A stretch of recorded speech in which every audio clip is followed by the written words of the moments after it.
Hello everyone, I am Nupur and welcome to my YouTube channel that is Impactful Learning with Nupur.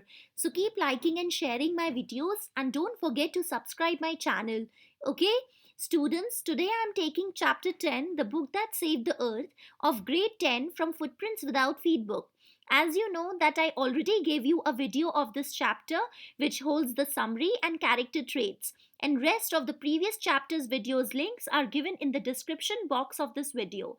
So firstly, I would like to start from short question answers which need to be answered in 30 to 50 words. So question number 1, why 20th century was called the era of the book? So 20th century को era of the book क्यों कहा गया था?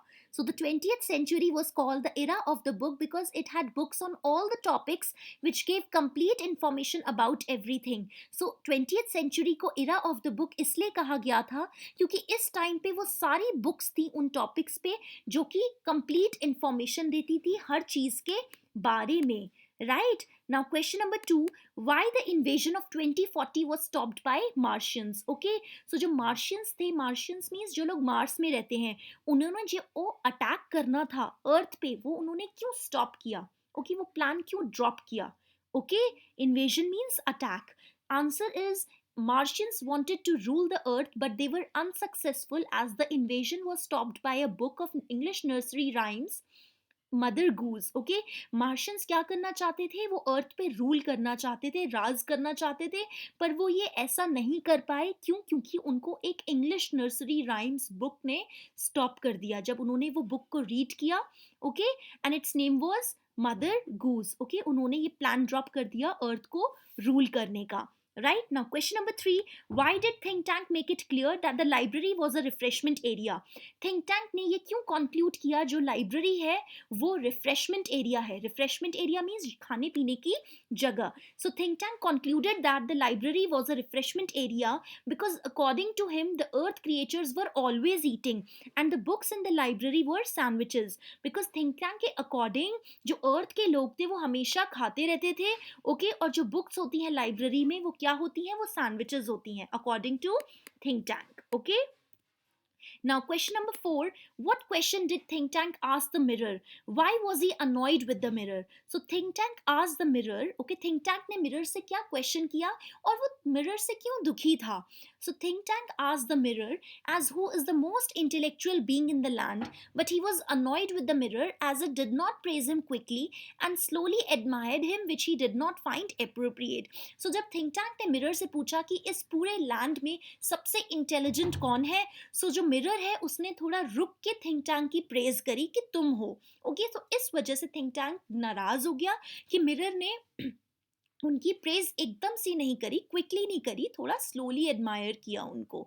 सो that's why he was annoyed with the mirror. Right? Now question number 5, how did the first rhyme Mistress Mary was explained by Think Tank? Okay, so जो first rhyme थी Mistress Mary, okay, ये Think Tank ने किस तरीके से conclude करी, explain करी? So Think Tank concluded the first rhyme as the earthlings wanted to combine the fields of agriculture and mining as this helped them to grow crops of rare metals like silver and cockle shells. So Think Tank ने conclude किया कि जो Earthlings हैं वो agriculture fields को और mining fields को combine करना चाहते हैं, मिलाना चाहते हैं, जिसकी वजह से रेयर मेटल्स की क्रॉप ग्रो करे. Okay, rare metals like silver and cockle shells. Cockle shells क्या होती हैं? सीप होता है. Right? Now question number 6, how did think tank interpret the second rhyme? Think tank interpreted the second rhyme as that men have trained their domestic animals in musical, culture and space technique. They might be launching an interplanetary attack of millions of cows. Think tank ने second rhyme को इस तरीके से conclude किया कि जो men हैं उन्होंने अपने domestic, अपने घरेलू animals को musical culture में train किया है और space के तरीकों से, technique से ट्रेन किया है. ओके, सो वो लोग जो अर्थ के जो मेन हैं वो लोग एक अटैक प्लान कर सकते हैं. ओके, जिस अटैक में वो काउज, मिलियंस ऑफ काउज को यूज करेंगे. किस टाइप का अटैक होगा? इंटरप्लैनेटरी अटैक्स, प्लैनेट्स के बीच में अटैक वो प्लान कर रहे हैं. इस तरीके से उन्होंने सेकेंड राइम को कंक्लूड किया. Right? Now question number 7, how did think tank interpret the third rhyme Humpty Dumpty?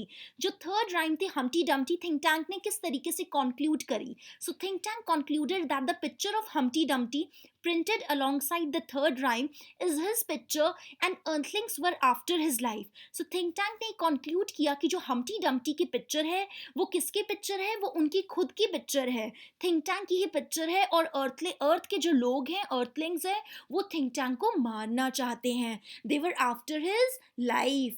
Okay, now question number 8. What orders think tank had passed after interpreting the rhyme Humpty Dumpty? So किस type के order think Tank ने पास करे जब उन्होंने Humpty Dumpty की rhyme को समझा? Okay, so the answer is after interpreting the rhyme Humpty Dumpty, he cancelled to capture the planet Earth and ordered his staff to leave Mars too and to go 100 million miles away to Alpha Centauri. So Humpty Dumpty rhyme को पढ़ के conclude करके उन्होंने ये समझा कि जो planet के जो लोग हैं, अर्थ के लोग हैं, उनको मतलब प्लैनेट अर्थ को कैप्चर नहीं करना चाहिए, और उन्होंने अपने लोगों से, अपने स्टाफ मेंबर से ये भी कहा थिंक टैंक ने कि आप मार्स भी छोड़ दो और दूर चले जाओ, 100 मिलियन माइल्स अवे चले जाओ. कहाँ पे? अल्फा सेंचुरी में. Right now I would like to give you some extra short questions for homework which need to be answered in 30 to 50 words. Right, students? Now, question number 1. What did think tank plan to do with the earth? Think Tank earth के साथ क्या करना चाहते थे? Question number 2. Do you think Think Tank was self obsessed? क्या आप सोचते हो कि थिंक टैंक सिर्फ खुद के बारे में सोचता है? Question number 3. Why Noodle was described as very clever and wise? Noodle को क्यों ये बोला गया है कि वो बहुत क्लेवर है और बहुत समझदार भी है? Question number 4. What lessons did earthlings give to the Martian? Okay, किस टाइप के लेसन्स अर्थलिंग्स ने मार्शियंस को दिए, अर्थ के लोगों ने मार्शियंस को दिए? Right? Now I would like to discuss some long question answers which need to be answered in 100 to 150 words. So question number 1. Whom do you think is the most clever of all the Martians? आपके हिसाब से कौन सबसे clever Martians है? Okay, जितने भी characters दिखाए गए हैं स्टोरी में मार्स के, उनमें से सबसे ज़्यादा क्लेवर कौन है? So among Think Tank, Noodle, Omega, Iota and Oop, these are the characters of the characters, okay, who are the Martians, right? So Noodle is the most clever one. Noodle सबसे clever है. He smartly handles his master's suggestion. वो बहुत ही smartly अपने master के opinions को handle करता है. When members of the crew misunderstands the book to be sandwiches, then Noodle is the only Martian who gives his own opinion about sandwiches and suggests that sandwiches are a sort of communication device, and further explains that sandwiches are not meant for ear communication but for eye communication. Okay, जब trio के members ने books को sandwiches समझा, okay, library में जो books थी उनको sandwiches समझा अर्थ में जब वो गए थे, सो नूडल ने बताया था कि ये खाली सैंडविचेस नहीं है, ये कम्युनिकेशन डिवाइस हैं जिससे हम कम्युनिकेट कर सकते हैं, बातें कर सकते हैं, और ये ईयर कम्युनिकेशन के लिए नहीं है, ये आई कम्युनिकेशन के लिए. हमें इसे पढ़ना है, इसे देखना है, इसे सुनना नहीं है. Right? So this Noodle is prove to be the most clever of all the Martians. Noodle इसी तरीके से सबसे क्लेवर दिखाया गया है among all the Martians and deserve to be the ruler of Mars and replaces Think Tank from his throne. Okay, और वो deserve करता है मार्स का रूलर बनने में और थिंक टैंक को रिप्लेस करने में. Okay, now I would like to give you extra long questions for homework, okay, which need to be answered in 100 to 150 words. Discuss with reference to the play The Book That Saved the Earth that human beings are obsessed to find life on other planets. Okay, so आपको discuss करना है इस play को ध्यान में रख के, The Book That Saved the Earth, कि human beings जो हैं वो दूसरे planets में लाइव देखने के लिए ऑब्सेस्ड हैं, बहुत ज़्यादा चाहते हैं कि दूसरे प्लैनेट्स में लाइव दिखे. Right students? So students, as you can see, I gave you detailed explanation of all the important long and short question answers, and I gave you some extra long questions and short questions for homework. Right? So keep liking and sharing my videos, and don't forget to subscribe my channel, that is Impactful Learning with Nupur. Thank you so much.